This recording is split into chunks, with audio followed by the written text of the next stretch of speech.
दौर गुजरा है, तब्दीली का दौर गुजरा है, उसकी नाअहली की वजह से उन्होंने आते हुई गैस के ऊपर पाबंदी लगा दी थी, जो आज भी मौजूद है। उसके बाद यहाँ पर गलियों के हवाले से, स्कूल की अपग्रेडेशन के हवाले से, बिजली की लो वोल्टेज के हवाले से, ट्रांसफार्मर्स के अपग्रेड्स के हवाले से, जहां कहीं भी आप जाएंगे यूनियन काउंसिल फुलगरा के अंदर, वो कोई भी मल्ला हो,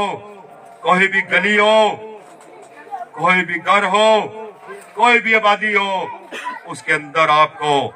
राजा वकार मुमताज और पाकिस्तान मुस्लिम लीग नून का पौधा लगा हुआ जरूर नजर आएगा। बाकी ये आबादियां जो मैंने नाम ली है,